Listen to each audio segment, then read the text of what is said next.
Hi everyone, it's Hannah here, and today I'm going to be starting off Inktober 2022 by doing some brainstorming for day one, which is Gargoyle. If you haven't seen the videos I made last year, basically what I'm going to do is make a mind map and talk my way through and come up with some ideas based on the prompt. So Inktober releases official prompts if you want to follow them, but you don't have to. And these are just coming up with some ideas of what you could paint or draw. And if you want to find out more about Inktober, then have a look in the description below. So the first prompt is Gargoyle, which are those, I did some research, they are those things in architecture, especially like old architecture. It said they were used in the Gothic architecture. So gargoyles were also used in ancient Egypt and Greece. So you can look at the architecture. I don't know about the time periods, but it seems like they used lions a lot in ancient Egypt and Greece, but they also have things that look kind of like bats, that look like monsters, and then some look like kind of combinations of different animals. So they're used to filter out water so that the sandstone or the whatever the buildings are made of don't erode away. So they often have like water coming out of their mouth and whatnot. So if you have like a lion or something or some monster, then it's like attached to the thing and then the water comes out of its mouth and drains there. One thing that would be cool is if you drew 3 gargoyles in a line, right? And then one of them starts moving. So the other 2 are like stationary, like on the building, right? And then this one is like twisting and kind of like coming to life. So since gargoyles were meant to move away ancient evil spirits, you could draw them with evil spirits all around.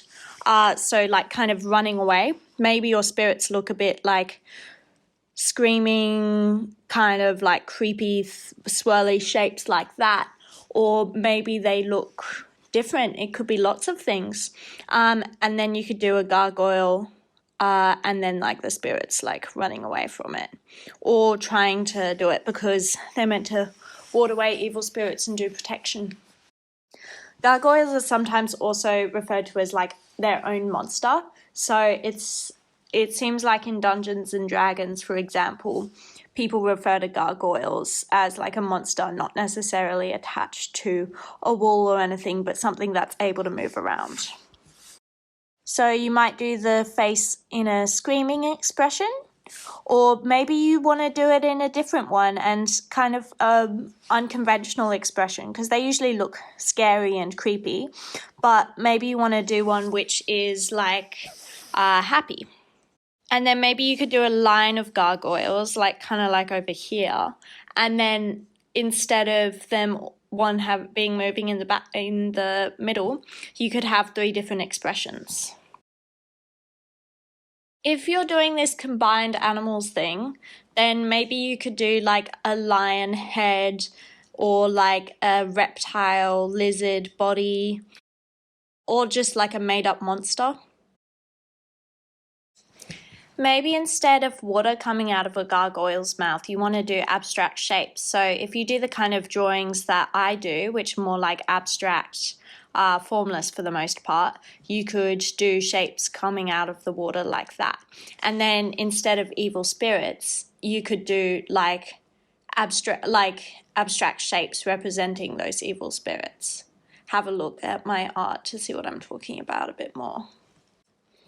And you could draw them from different angles. So maybe you want to do a front view and a side view, back view, or maybe you just want to pick one. You could do a close-up of an eye. Or maybe you want to do a close-up of the teeth and the mouth, because that's kind of a very iconic part of a gargoyle. Alrighties, that's what I've got for you today. Please let me know of all your other ideas in the comments. I love reading through them. I really enjoyed that last year and I'm glad to be back. My name's Hannah, and Shadows Exhibit is my collection of artworks. Check out my Instagram to see what I end up doing for Inktober. See you next time.